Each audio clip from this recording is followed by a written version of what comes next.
Hi, and thank you for joining us on today. I am Shakitha Owens. I'm the director of the Hope Ministry here at Antioch Christian Fellowship, and we are here today as May is Mental Health Awareness Month. And so we are here to talk about things that we can do to help us with our mental health. We know that there's a lot going on in this world, and that so many people struggle with stress, with anxiety, depression, and just so many things due to life. And so we are here today to just share some information with you and some coping tools to help you with this. Our theme for today is fostering wellness through S.C.R.E.A.M. And S.C.R.E.A.M stands for self care, it stands for resilience, it stands for empowerment, it stands for abiding, and mental health. So we want to make sure that we are really, really taking care of our self care.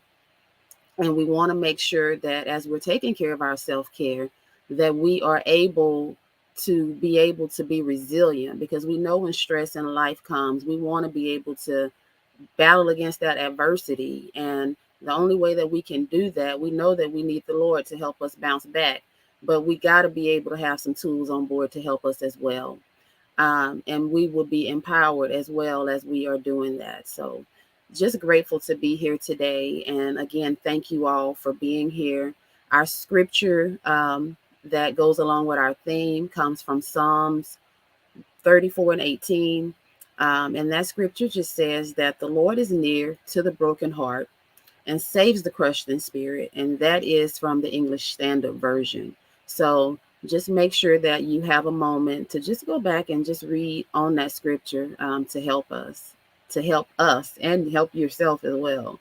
And so, again, today we have an awesome speaker that's here with us, Dr. Dewan Bennett is going to be sharing some information with us today. But before we bring him on, I would just like to share a little bit about Dr. Bennett. Dr. Bennett is a licensed professional counselor and counseling supervisor with more than 15 years of mental health practice and experience. Dr. Bennett has a doctorate in clinical psychology. Over the past 15 years, Dr. Bennett has focused his interests in personal development, on those struggling with emotional trauma, relationship issues, resiliency, and work life balance. As the owner of a group practice in the North Dallas area, Dr. Bennett continues to provide life altering behavioral health services and consultations. So, again, we thank you, Dr. Bennett, for being here. And we're going to let Dr. Bennett come on and he is going to share some information with us. So, thank you and welcome, Dr. Bennett. Hello, everyone. Thank you for having me. I really appreciate the opportunity to speak before you. As stated, my name is Dr. Dewan Bennett. I will be talking about something that's very important: stress and coping skills within the mental health community. Hold on. Do we have a little lag? I don't think so. Okay. All right. Well, again, as mentioned, today or this month is Mental Health Awareness Month, and we're going to talk about a little bit about stress and coping skills and what that looks like. Stress is something that, as people, we all deal with. And I think as we recognize and understand that when we're dealing with stress, a lot of times there is a negative connotation associated with stress. And what that negative connotation is that we feel that if we are stressed, that there is something wrong. And what that necessarily means is, yeah, there's something wrong in the sense that our body is saying, hey, something's going on, something's abnormal. Let's figure out what's going on so we can do something about it. I am going to bring up my presentation here, just going to go with you guys over some things about stress, and then we'll look at some coping skills, things that we all can do in order to make sure that mentally and emotionally we are in a really, really good place. So here we go. Now, is everyone able to see the slides? All right. So as you think of stress, I want people to take some time to think of some of the things that when it comes to stress and the things that they're dealing with, what comes to mind? Because when you think of stress, again, stress is inevitable. It is a part of life, and it's something that everyone experiences at some point in time. But what we're looking at in this presentation is stress meant to stress you, or is it something that will stretch you? So we will talk about that and what that actually means. We can go to our next slide. We can go one more. Stress looks at our well-being.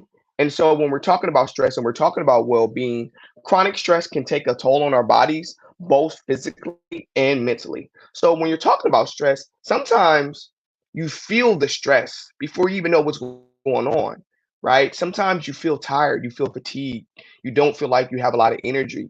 And sometimes you feel it psychologically where you just feel overwhelmed, burnt out, your mind's racing, there's a lot of things that's happening. When we think about stress, the problem with stress is that prolonged stress can weaken our immune system. So what that means is because of stress, we're not getting enough sleep. We have increased heart rate. We have an increased flight response. When you're dealing with things like that, it tends to lead to depression. So if you think about stress, something small that you're stressing about can ultimately have a long-term effects on our well-being if we're not taking care of it. Again, prolonged stress can lead to things such as dementia. It can lead to bipolar disorder and other disorders. So being mindful of your stress and your well-being and how it affects you. Now, when it comes to me, I always tell people mindset matters, right? So when we're talking about mindset matters, I want people to understand that we all have an internal dialogue. And our internal dialogue is essentially the thing that it's the conversation that we have with ourselves. So if you think about your internal dialogue, do you have a very pessimistic mindset, meaning that when you see a glass or when you see a situation, you quickly identify and notice what's going wrong about the situation.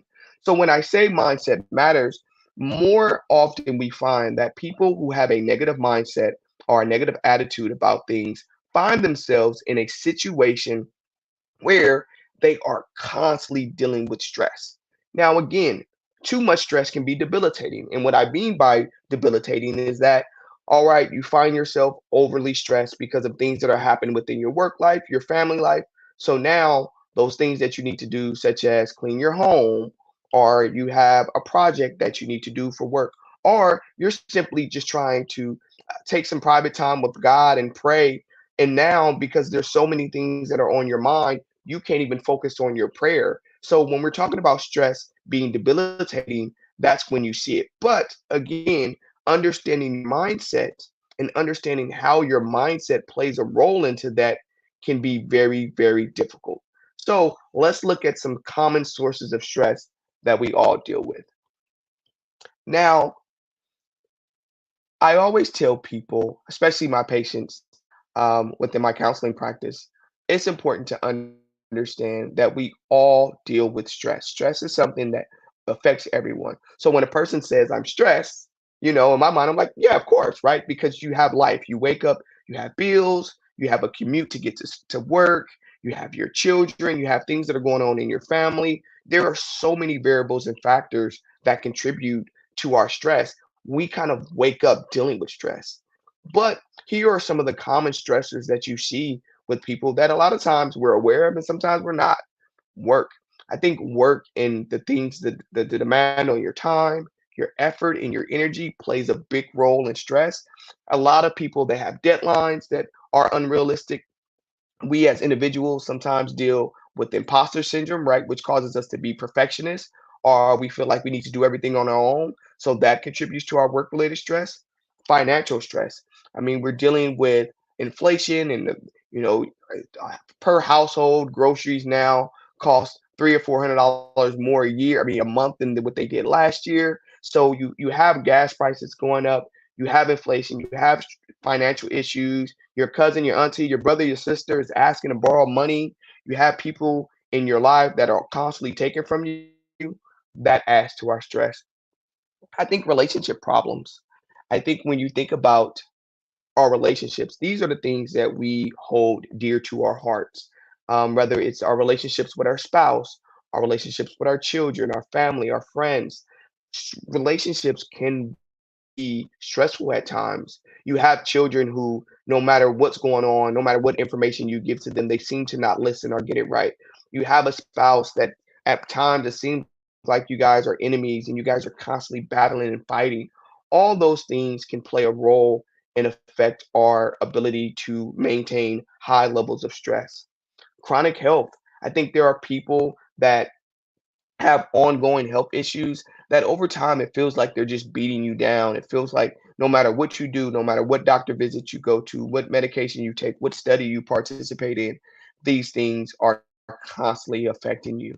Also, major life events, guys. We're not too far away from COVID and the loved ones and that were sick and the people that we lost and the panic and the world being shut down. And so those major life events does add a level of stress to our ability to be able to function and engage. Traumatic events, whether we're talking about childhood things that happened when we were younger, or we're talking about being in a car accident, things like that can really affect us. Academic pressures, deadlines for school, social stressors. Sometimes for a lot of us, we may be introverted and going out in the world and engaging with people. Let's say you have a job that requires you to be front facing with people time and time again. That can be hard, as well as the social pressures of, being on social media and trying to keep up with the Joneses and comparing ourselves to other people. So many things that we deal with on a regular basis can control our stress. What about our environmental factors, right? Do you live next door to train tracks?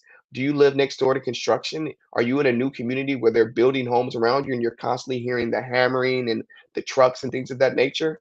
Those things can affect your stress and our technology.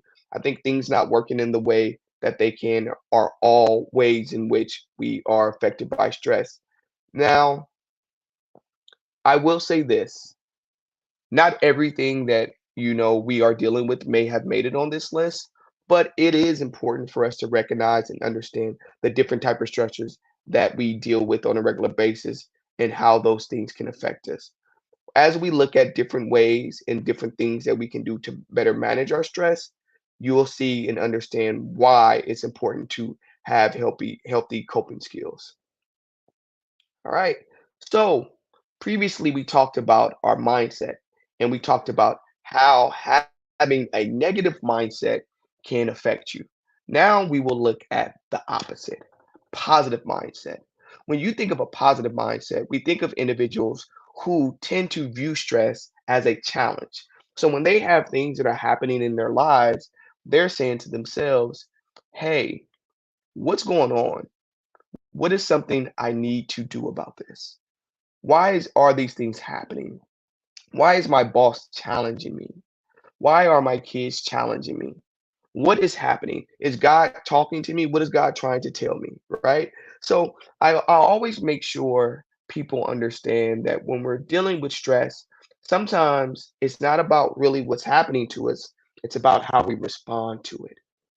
Two people can be looking at a situation and walk away with it from with two different experiences, and that can be based on their mindset. So if you have two people who, let's say they're in a car accident, and Jesse is in a car accident and Janice is in a car accident, and they're both in a car accident, they're both in the same car accident. Well, Janice is looking at her car and she's like, my car's messed up. What am I going to do? She's crying. She doesn't want the hassle of dealing with the insurance company. She just doesn't want to deal with it. And now, because of what's happening, there's a level of stress, but her negative mindset is contributing to that stress.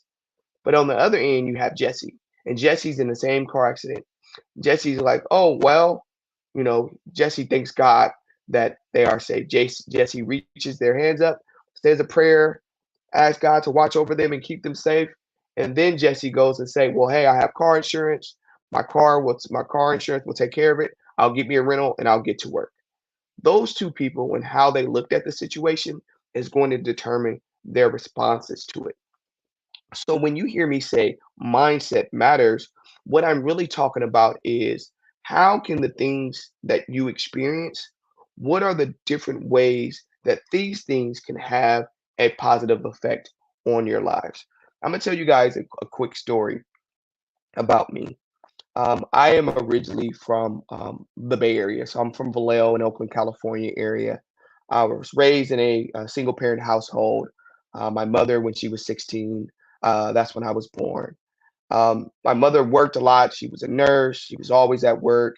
We didn't really have many family members that were able to, do much to help. And so I spent a lot of time as a lock-key kid. I was always at home by myself, doing a lot of things on my own. And as I got older, I started to spend more time with my cousins and family members who wasn't always doing the right things. Well, when I was 16, I was unfortunately a product of gun violence in which I was shot, and it was devastating. It was a hard thing to deal with. It was in the middle of getting ready to start football season. And so, just the recovery process was stressful, the fear, the anxiety, all of those things that happened. As I got older, progressed, continue to work on myself and build. Um, I fell in love with a young lady when I was younger in high school, and we had a baby. And my senior year graduating, I have a child on the way. Well, unfortunately, my sophomore year in high school, I mean, in college, my child passed away. And it was very devastating for me. I was angry, I was upset. It was hard for me to even go to church because every time I heard gospel music, every time I heard people praising God, it reminded me of the funeral. So it triggered me. So it was just hard to be in the presence of other believers and followers and people who were praising God. I started to pick up some bad habits and things that was not like me simply because I just couldn't cope. I couldn't deal with what my brain was focusing on. There was so much. I had thoughts of hurting myself. I had thoughts of just giving up. And what makes it worse is I felt like in order to really have time to grieve, I needed to leave my environment. So I ended up leaving home and I went back to Oklahoma for college 2 months after my daughter passed because everyone else around me at home was grieving and suffering. And so at some point, and I don't know when and I don't know where, at some point there started to be a shift in my mindset about my experience. I started to realize, well, this is a very difficult thing. And so far, I'm making it through it. So far, despite all the things that has happened to me growing up in my life, I am able to continue to grow and build. And I started to continue in my journey and my connection with my faith and continue to talk to God and have conversations and things of that nature.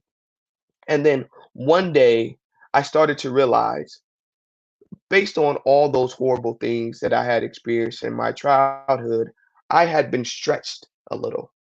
So when I talk about stretch, I talk about your ability to establish effective coping skills that can help individuals manage stress and navigate challenges and maintain good mental health.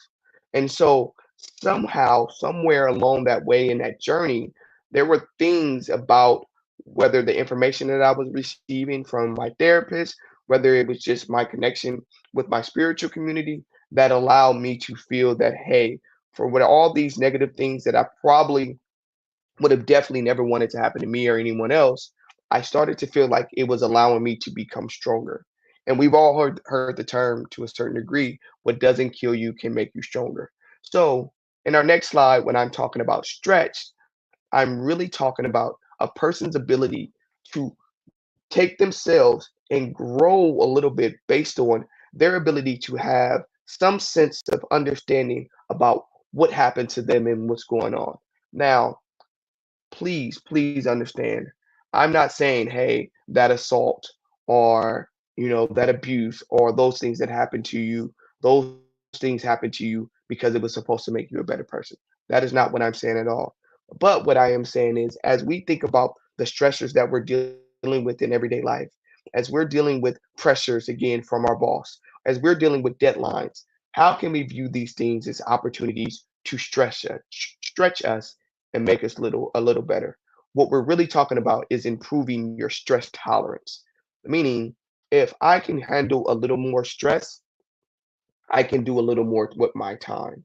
There are some of us that unfortunately, after our 8-hour workday, we are tired, we're exhausted, and we can't do anything else. We go home, we turn on the TV, and we just sit down and watch TV for hours. And there are others after the same 8-hour workday. They go to the gym, they go to, Bible study. They go to various different things. They go interact and engage with their friends to have fun with their kids because for whatever reason, their stress tolerance is a little more. And so when we think about that, we think about what helps us. What are the things that allow us to stretch ourselves? What are the coping skills that we probably need to adapt and adjust in order for us to be able to stretch ourselves a little more? So, I want us to think about these coping skills and I want to think about what helps. What helps me? What are the things that I know that I can do that is going to put me in a situation where I'm able to grow and feel better?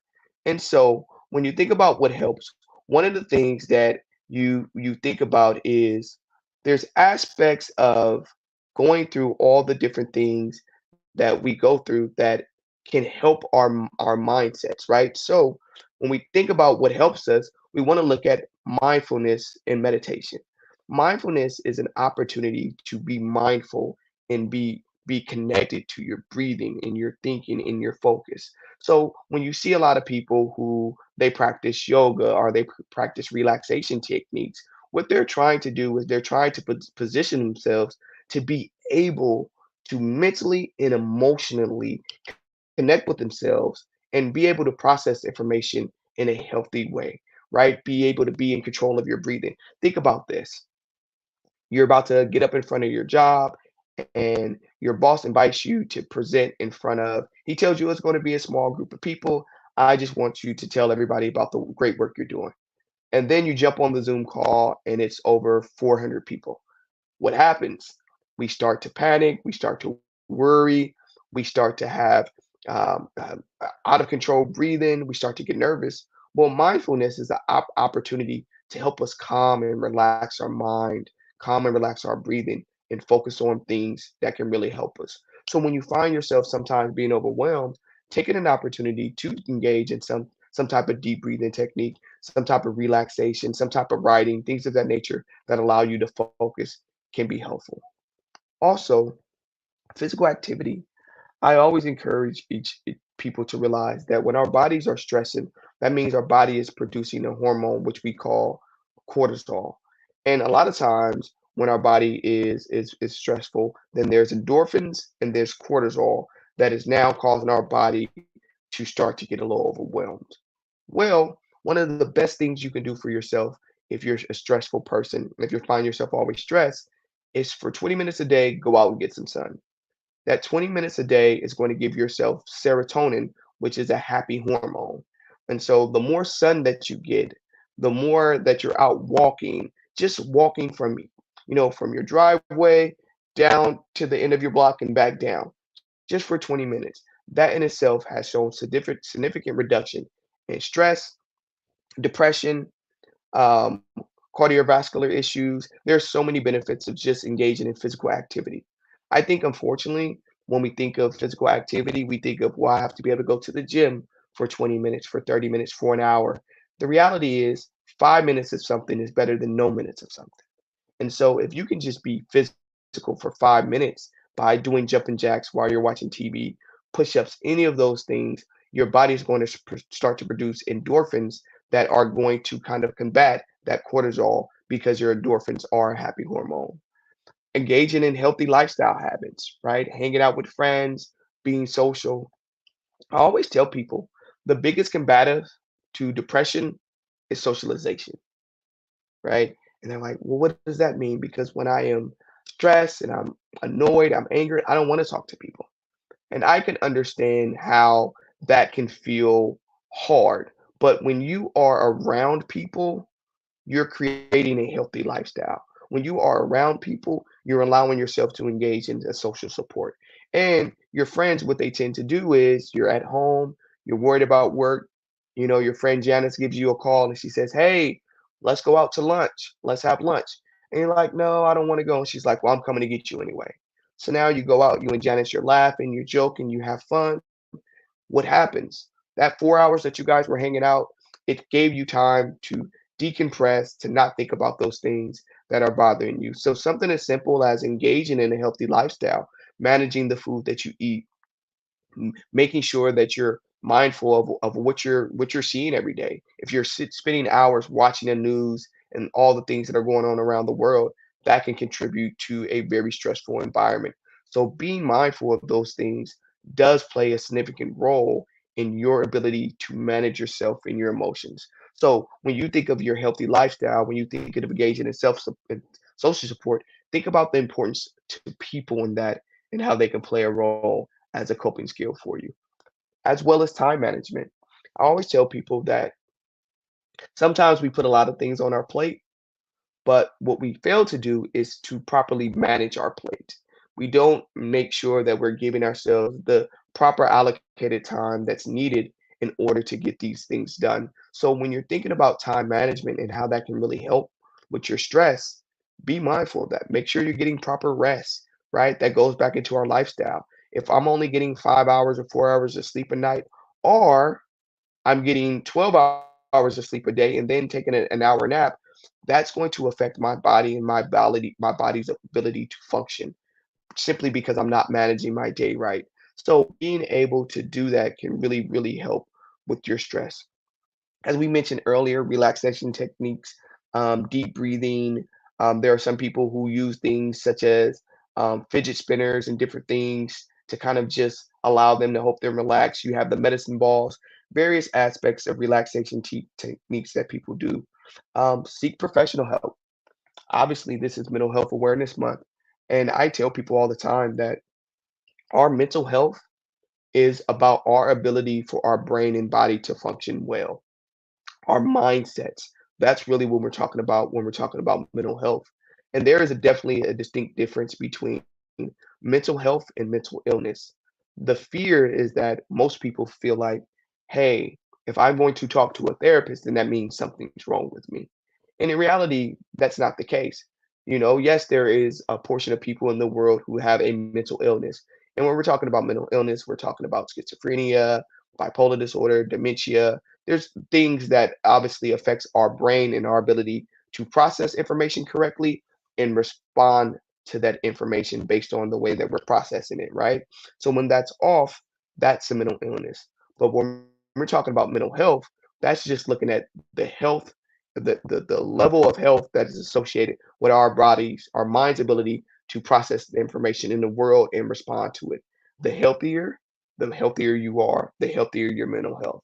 So, going to talk with a therapist and seeking professional help sometimes is just a way at you flashing kind of like a mirror or a lens on your blind spots because we all have them and it gives us an opportunity to grow and learn. Setting boundaries. Sometimes telling your family members no is a great boundary, right? Or putting your phone on do not disturb after a certain hour because you know you're going to get bombarded with text messages. Or when you leave in work, make sure you let people know that you're away because setting boundaries, putting boundaries in place can really serve as a buffer between you and the people who don't have boundaries. Your boss who will send you an email at 11 o'clock at night, your cousin who will send you a text message at 6 in the morning telling you about a family problem, not even saying good morning, right?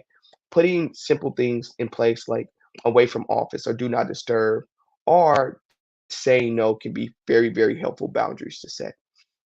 Journaling. I love journaling. I always talk about the importance of journaling. Finding an opportunity to write things down. Psychologically, physiologically, your brain processes 60 to 80,000 things a day. And so what that means is there's so many things that are going on in your brain unless you actually process it. And the way we process things is we either have to write it down or say it out loud. You'll be amazed how many things you think you're processing that you're really not. And that's why journaling can help. Because have you ever had a situation, guys, where you're going to ask somebody a question and as soon as your brain had to process the question, you were like, never mind? That's because to ourselves, that internal dialogue thinks that we're thinking about things and we're thinking about them fully. But what really happens is, unless you're writing them down, that gives your brain to actually take time to really sit in and to really think about it. So journaling is extremely helpful, as well as engaging in healthy hobbies. Your hobby shouldn't just be going home and watching TV, what do you do for fun? Do you garden? Do you play sports? Do you read? Do you sing? Do you dance? I think a lot of us, as we've gotten older, we forget to have fun. So remember, when you're having fun, again, your body is producing your happy hormones. So the more you can have fun, the more you're doing things to combat the stress, as well as our faith and our prayer. And so when I say faith and prayer as a coping skill, I was raised in a praying family. My grandmother has been a missionary in the church for over 70 years. And so my mother, my family, my wife, my kids, we attend the church. So when I say we are praying family, for some people, when they're going through something, they talk to God about it and they're communicating constantly with God about what's going on. And the term, hey, I gave it to God, well, a lot of time that represents, hey, I've talked to God about it. Me and God had a discussion about it, and now I'm not going to worry about it anymore. And so when you think about faith and prayer as a coping skill, a lot of times that allows us to have a situation in a space where we connect with God and we communicate with God, and now we're moving forward. Now, here's the trick. I pray and, right? So what I mean by that is if there's a situation that's going on, I'm going to pray and I'm also going to go and get the help that's necessary, right? If I feel like I'm having something going on with my heart, I'm going to talk to God about it, and then I'm going to, make sure I go out and call my doctor because God put these doctors in our world, in our lives for a reason. If I have something mentally and emotionally that's going on, I'm going to pray about it, and then I'm going to go and talk with my therapist about it, right? So you want to pray and do the additional thing that can really make a difference in our ability to help. All right. So again, when we're looking at improving our capacity, we're looking at how can our coping skills really allow us to grow. And so we're looking at what are the benefits of stress, right? Because we talk about stress as this negative thing. What are the benefits? Well, it can improve our resiliency. Obviously, the more resilient we are, the more we can take on, the more we can get out of our lives because we're constantly pushing ourselves. It can help us in our problem solving skills because we've dealt with so many things. We now have this toolbox full of skill sets that we've learned and developed that allow us to grow. It can help in our self awareness. The more we are aware of self because of our experiences and the things that we've done, the more we have an ability to go out in the world and be successful. It improves our adaptability. I always tell people, unfortunately, sometimes when you work in a chaotic environment, when you now go to the next job and the next job is very easy and lax, you find yourself being able to thrive in that environment because you're used to being able to do more, so you're capable of accomplishing just a little more than what everybody else is. It also allows us to have a sense of empathy. Understand that there are a lot of people around the world that are going through similar things as us, as well as things that may be a little less or a little more difficult. So it allows us to connect to people in their sense of struggle. We can be motivated by our stressors, right? Because the stress, again, is just a message in my body saying something is changing, what's happening. And sometimes you find yourself motivated by the stressor, right? I have this new song that they want me to sing for the pastor's anniversary, and I'm motivated by it, even though they gave me a short deadline. Some people do very, very well with short deadlines because naturally they work well under pressure. Again, it improves our perspective as well as our self care. So, if you think about stress, I want you to think about, hey, if there are any things on this list that I feel I can gain from some of the stressful things that I'm seeing on a day to day. As we kind of get to a point where we wrap up and we conclude, I really want everybody to think about for themselves, how can they put themselves in a better position when they are recognizing their stressors and they are more aware of their stressors. I want everyone here that's listening to do me a favor. I want everybody to take out a pen and take down a piece of paper. And on one side, I want you to write down a list of the things that you can think about that are stressing you out. So take out a piece of paper, write down your stressors, right? And you may have a long list of stressors, and you may have a list of 5 things, you may have a list of 20 things. Then I want you on the other side of the list, I want you to write down your coping skills. right? And so, what are your coping skills? What do you typically do? Are they healthy coping skills? Because unfortunately, we can have unhealthy coping skills. And then on the third column, I want you to write down, what am I going to do about these stressors? So I have my stressors, I have my coping skills. What are the coping skills that I'm going to use for each one of these stressors to kind of help me manage them? What are the things that I'm going to put in place in order to put myself in a better situation? Because so much of stress is not necessarily about what happens to you. A lot about of it is how you manage it and how you respond. Thank you guys for taking the time to listen to me as I talk about stress and give you some information and insight on, does stress stretch you or does it continue to stress you, and figuring out, how does my mindset and my ability to process these things affect my ability to grow. I will now pass this off to Miss Owens, and we will continue in our discussion today. Awesome, awesome. That was awesome, Dr. Bennett. A wealth of information that you shared with us today. I love the pray and because a lot of people don't realize that we can do more. We can do more, and that our faith without works is dead. So we got to put in the work. So thank you for definitely reiterating that about the extra steps that we need to take. And so I love it. You shared so much, but just that whole piece, and about being able to stretch and understanding the difference.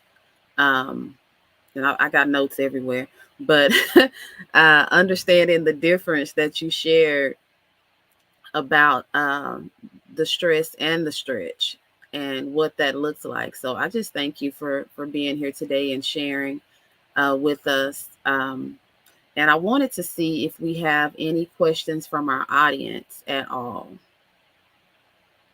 Sure, I'm available for all questions. All right.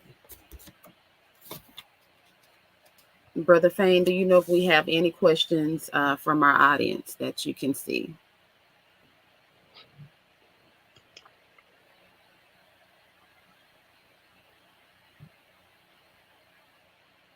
All right. So, one question that I will ask, because I know that you had us do the list, writing down the list of things that are stressing us out, and then also coming back, looking at whether they're healthy and what we're going to do. Are there any? I know you've shared a wealth of tools. Are there any other particular tools that you may use in your practice? That because some people may not have anything that they use. Are there like any common tools that you see that people turn to? Yes, yes. So that's a great question. Thank you for that. I think commonly when I'm talking with my clients about stress, I always want to figure out, I want them to understand what's going on, like what's causing my stress, right? So what are my triggers, right? So when we're talking about identifying our stressors, some people may not even know what's stressing them. So let me think about what's going on with my triggers, because I do think that it's hard to solve a problem if you don't know what the problem is. And then once we've identified those things, I think that a lot of people struggle with not having hobbies. And so I think a lot of us, whether we are in survival mode or not, we tend to kind of go to work and we go home. And we don't Hmm. have many things that we do. So what I try to get people to do is, I ask the people, what brings joy into your life, right? So this is a very common question that I ask people. What brings joy into your life? What makes you happy? What makes you excited? And then how can I incorporate the things that bring joy into my life into my daily routine? How can I, if I'm a singer and I love singing, how do I sing more? If I dance, how do I dance more? If I like to go skating, bike riding, if I like to hike, what are the things that I can do on a daily basis to incorporate those things into my life? If I like to cook and I feel cooking relaxes me. So it's always important, I think, for people when it comes to stress, understanding what are the things that stress them. And then also, what are the counterbalances, right? What are the things Hmm. that will eliminate that stress by finding out what are the things that bring me some joy? I practice deep breathing with people, whether we're doing box breathing or we're doing grounding work, trying to figure out how people can learn tools and skills that allow them to control their breathing, that can control their mindsets, and that can control their bodies to whatever stressors that's affecting them. Wow. Thank you for that. And what advice would you give to someone who pretty much they understand that they have the triggers, they understand that they have the anxiety that's there, but they're just confused because they have barriers that are preventing them from being able to get into motion, be consistent. Like, because I always hear people say, like, I tried that, New Year's, I set that up. That's what I was supposed to be doing. But being able to remain consistent, is my problem. Like, I know what I'm supposed to be doing, but I just have an issue with being consistent to make it I happen. think I think one of the things that we have to do as people, we got to give ourselves some grace. We are not perfect. We are not robots. And so, although there are 10 things that we want to try, sometimes we may try things and then we may go to the gym for 30 days and then we kind of fall off. Give yourself grace to be able to figure out, hey, 1% is better than no percent. So, what I tell people, I want you to grow. I believe in the 1% rule, meaning that I believe in us taking one step towards our goal every day, one small step. The problem sometimes I think that we do is we have to form habits associated with any changes that we want. Because if we don't change the habits, then what we're going to do is we're going to find ourselves in situations where we're kind of regressing. And so if there is something that you really want to change, let's figure out, are there any habits that you need to do differently? Do I need to change my environment? Do I need to, let's say I want to go out for a walk every day. And let's say the goal is to get to an hour. Well, I'm not always going to be able to make that hour. How about I just start with 10 minutes and then 15 minutes and 20 minutes and work my way to where I've incorporated this change into my life that now is naturally part of my routine and there is a habit. And again, when I say give yourself grace, don't think about being perfect at anything because in life we can't be perfect. The only real thing we're measured by is our efforts. So continue to put effort into yourself. And I think that gives you momentum because you find yourself moving in the right direction. Wow, that's good. And it looks like we got another question, Brother Fane dropped one. How do you help those who seem to use stress as a crutch? I think that maybe people who view stress as a crutch is because they haven't heard about that stress is like a natural response and there's good stress and there's bad stress.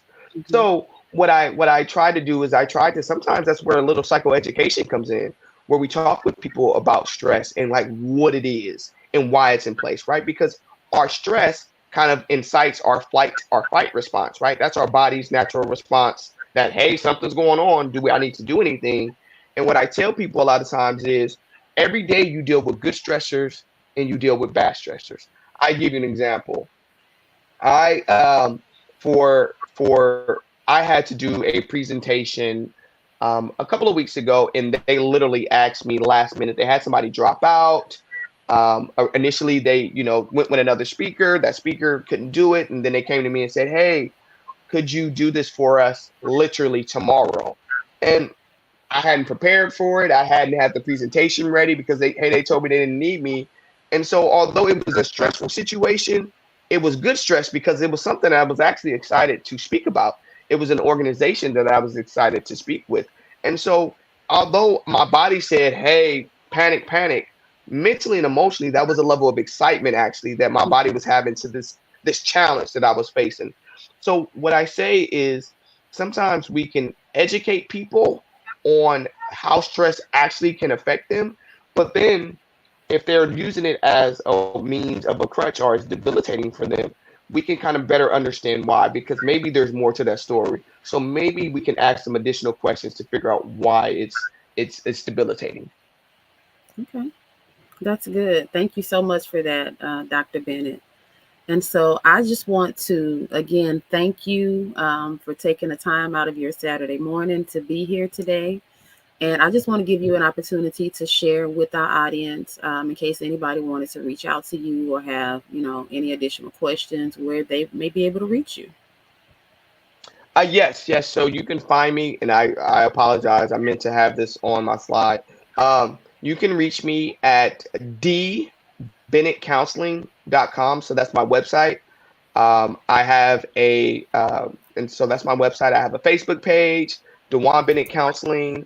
am spelled as my name. I have an Instagram, D Bennett Counseling, and so any of those platforms, whether it is my email, or my email is hello at dbennettcounseling.com. So I have various options and various ways in which people can find me. I have an office in Dallas, Texas, and it's off 635 in Preston, kind of near Galleria Mall area, not too far away. So, if you're ever saying, hey, I want to talk to somebody, reach out and give me a call.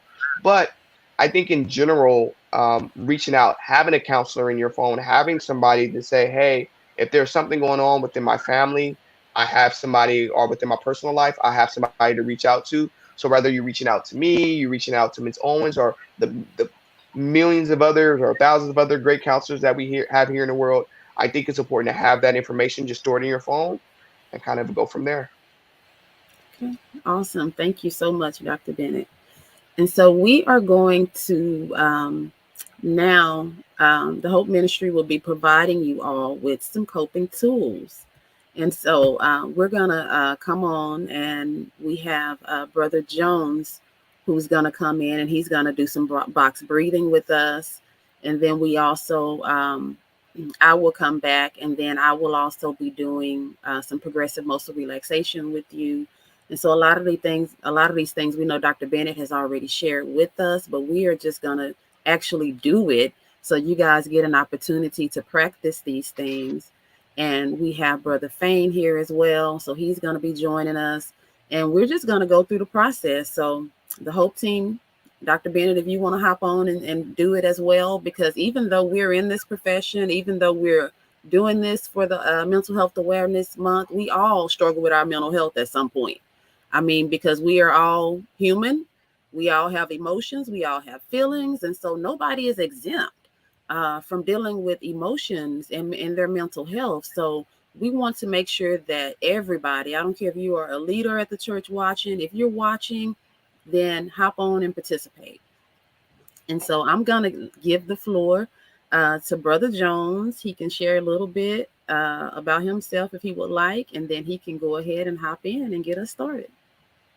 Awesome. Thank you, Sister Shakita.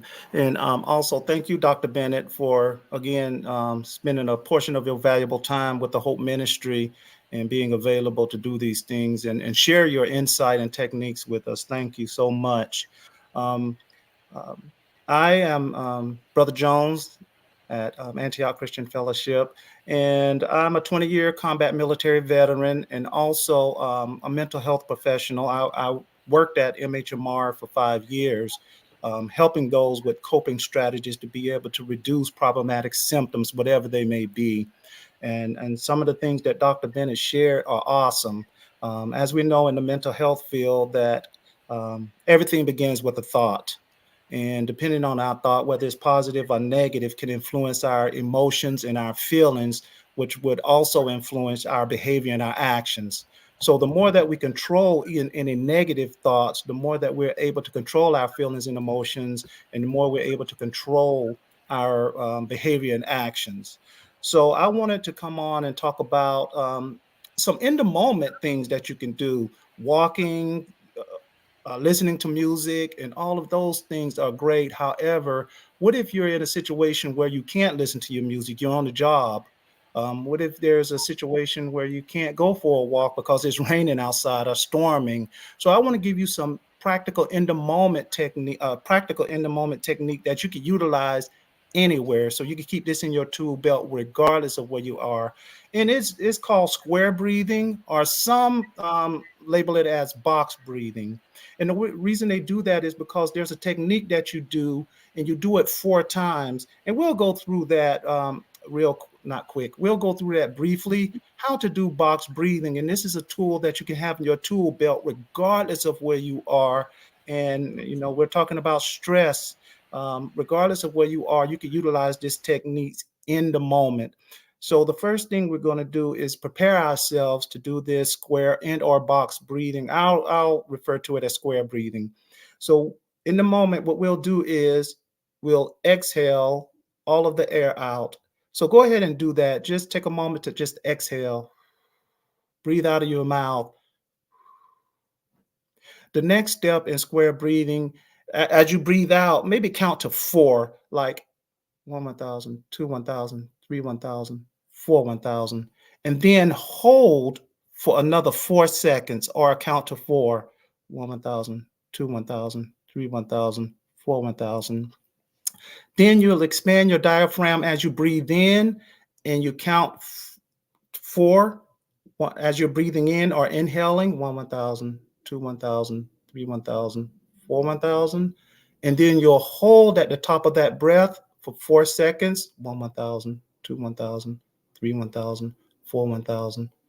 And then exhale slowly through your mouth to the count of 4. So you'll inhale to the count of 4, hold at the top for 4, and then gently exhale at a count of 4, and then hold at a count of 4. And you do that 4 times. That's where the square comes in. You breathe in for 4, hold it at 4, gently exhale out of your mouth for 4, hold it at 4, inhale again for the count of 4, hold it at 4, and then exhale again for 4 and hold it at a count of 4. And while you're doing that, maybe you think about what is stressing you out. So when I utilize square breathing, when I'm breathing in, I'm taking in and I'm acknowledging whatever that problematic symptom is if it's anger, frustration, agitation, stress. As I'm breathing in, I'm acknowledging this is what's happening. I'm frustrated about this situation. I'm angry about this situation as I'm breathing in, and as I'm holding, just like Dr. Bennett said, identify it, what coping skill you're going to utilize, or what coping skill you have in your tool belt, and then what are you going to do about it? So as I'm exhaling, I'm thinking of all of the possibilities and the things that's within my wheelhouse to be able to deal with that stressor or that problematic symptom. So again, when I'm inhaling, I'm acknowledging whatever it is that's a problematic symptom. I'm holding for 4 seconds. And then as I'm gently exhaling, I'm thinking about what am I capable of doing in this moment to address it. I may not be able to fix it. However, I'm not going to allow it to be a problematic symptom that may impact my life functioning skills. So if I'm angry and if I'm at work, my boss came in and tell me I got to do this by this deadline, and I'm angry, and I'm thinking about all of the things I'm going to say to my boss to say, hey, you need to give me more time and this thing like this, and I'm angry and I don't do it, then there's going to be some consequences. If I sit back, I go to my office, shut the door, I do this deep breathing, and I think about, okay, I'm gonna have to concentrate on what my boss asked me to do. So I'm gonna do this breathing technique. I'm gonna get myself refocused so that I can do this thing that my boss has asked me to do. Or whatever situation you may have. So I would encourage you to utilize this deep breathing. Inhale, think about some of the things that acknowledge what's the problem is, hold for 4 seconds, and then gently exhale through your mouth. This is what is within my wheelhouse. This is what I have in my tool belt. And I love what Dr. Bennett also said, to have someone that you could reach out to in stressful moments. I call them accountability brothers or sisters. Have an accountability partner that you could reach out to. I have 3 that are real good at telling me that you messed up, Jay. They'll tell me the truth when I mess up, or they'll give me some good, wise advice. I count my friends. When I say a friend, that means someone who will never ask nor endorse me doing anything negative. That's a friend. Everybody else could be an acquaintance, a Facebook acquaintance.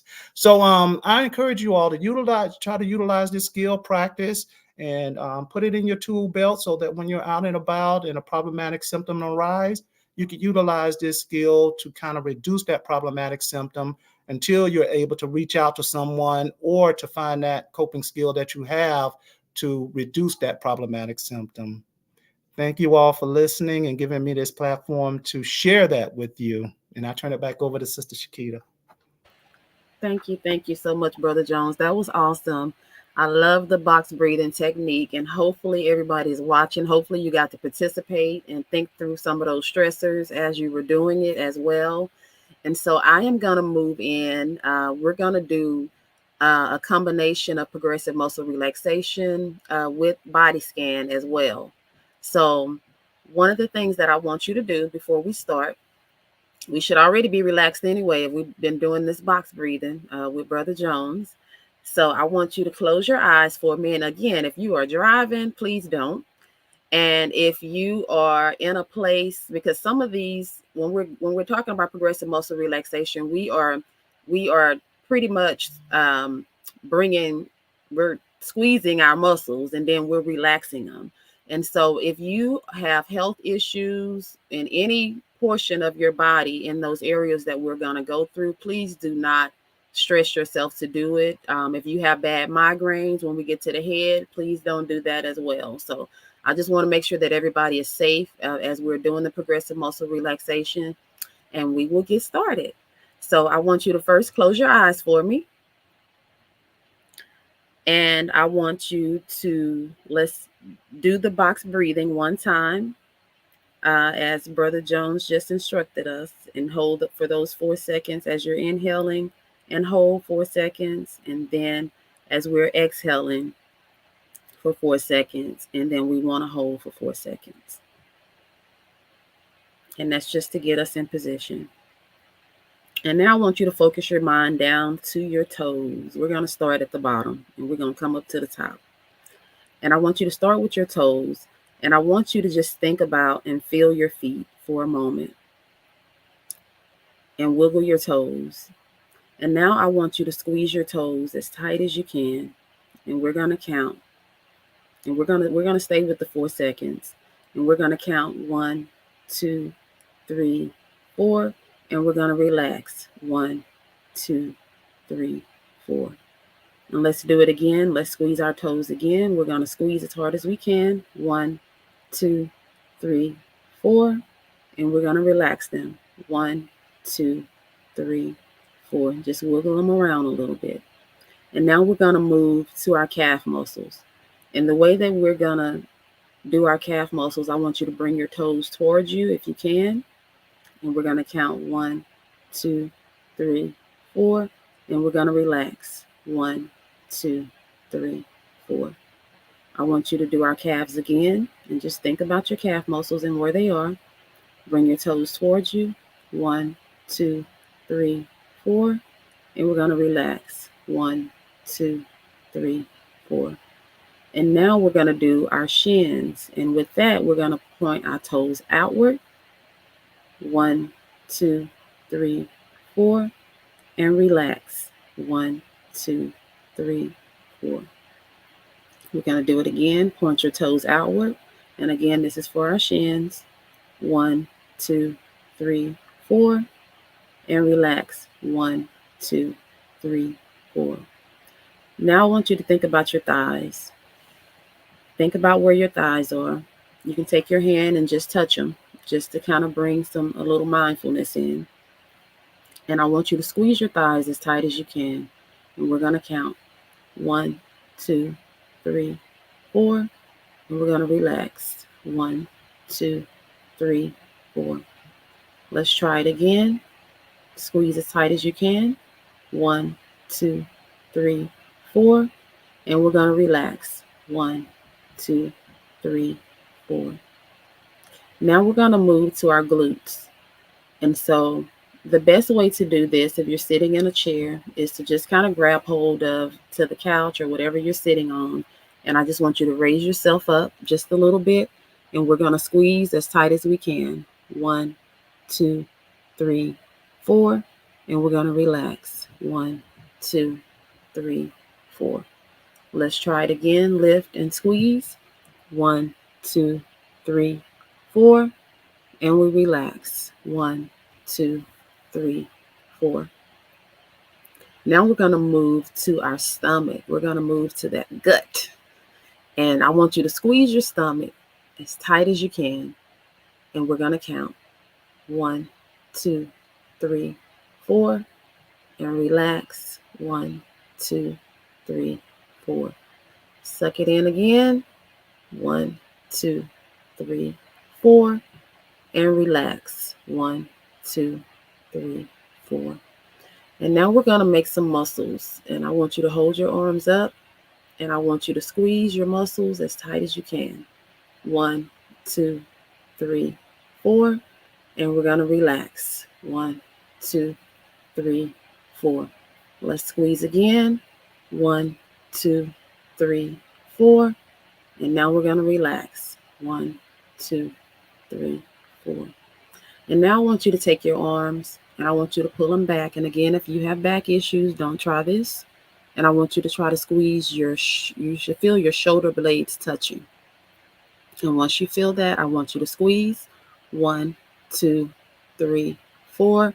And we're going to come back around. 1, 2, 3, 4. Let's try it again. 1, 2, 3, 4. Let's relax. 1, 2, 3, 4. And now, next, we're going to go to our neck and our shoulders because this is where we hold the most amount of tension at, is right here. And we want to squeeze and try to make our shoulder touch our ears. And we're going to squeeze up like this. And we're going to hold 1, 2, 3, 4. And we're going to relax. 1, 2, 3, 4. Let's squeeze again. 1, 2, 3, 4. And let's relax. 1, 2, 3, 4. And now we're going to come up to our face. And I want you to try to frown and squeeze your muscles in your forehead as tight as you can.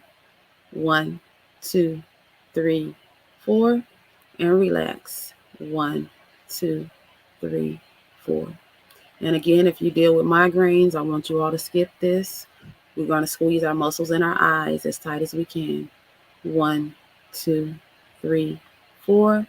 And relax. 1, 2, 3, 4. Now we're going to do our muscles in our jaw. Yes, we got muscles right here. And I just want you to open your mouth as wide as you can.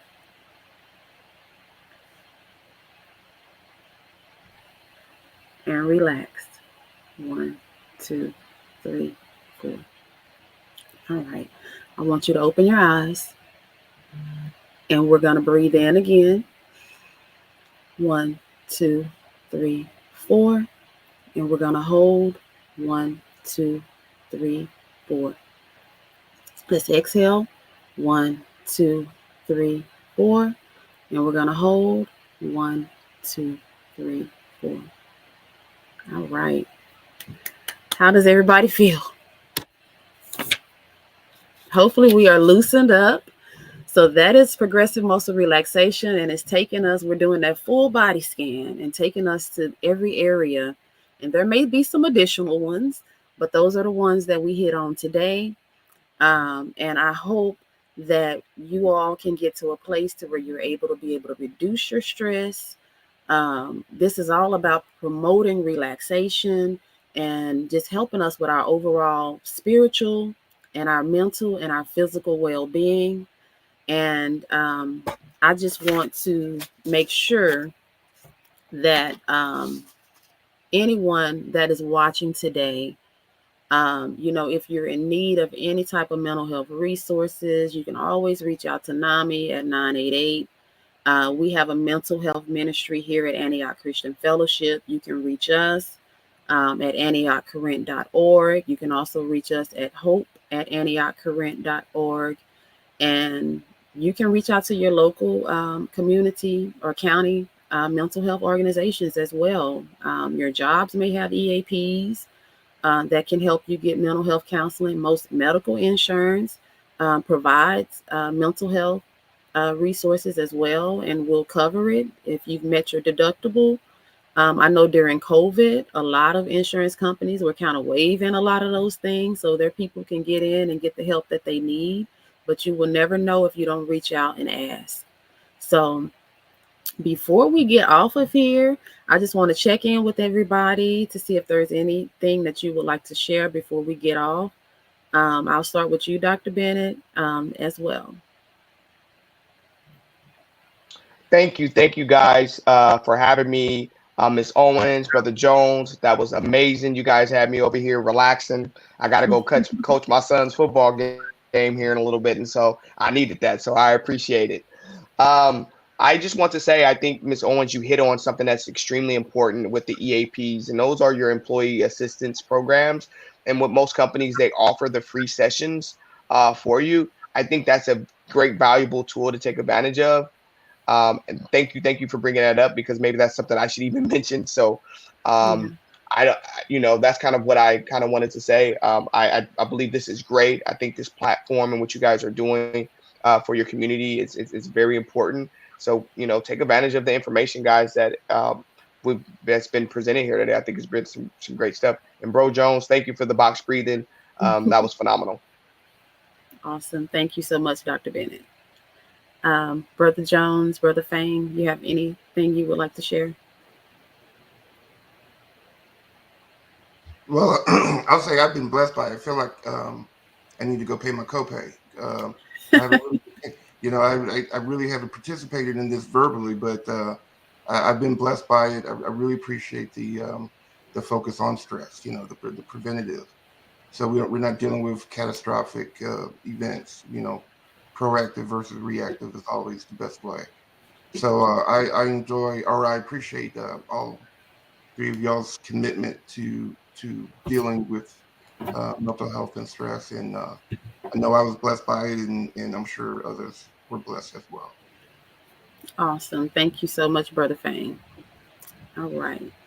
Anything you would like to share, Brother Jones? I would just like to remind everyone that um, you are worthy and deserving of being the best you could be. The reality is there's never going to be another you to ever walk the face of this earth. So Mm. let's rock this us until the wheels fall off. And when the wheels fall off, we put for some more wheels on and continue to rock. You are worth it, and I encourage you all to engage in self-care frequently, even if it's low to no cost self-care.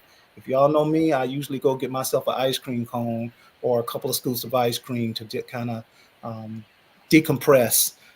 It's not healthy. However, like Dr. Bennett said, there are some healthy coping skills and there are some unhealthy coping skills. So I don't engage in it much. However, I know my worth and I know my value, and we're too valuable to allow problematic symptoms to dictate or define who we are. So I would encourage you all to, again, reach out to helping professionals, reach out to accountability partners, and know your worth and your value, because there's never going to be another you to ever walk the face of this earth. Thank you all. Awesome. Thank you, Brother Jones. And he is definitely about self care. Every time I get off of a call or whatever with him, he's like, okay, go do something for yourself today. Every time. So thank you, Brother Jones, for that reminder about our self care. And I just thank everybody for being here today. I thank you all for taking out your Saturday for being here. I thank Pastor Respis. I thank First Lady as well, them for this vision, for being able to have the Hope Ministry and to be able to provide all of this to the congregation and to the community. And I just thank you all. And I don't have anything else. So you all have a happy Saturday and just continue to follow the Hope Ministry. And again, go to the website if you have any additional questions. Thank you.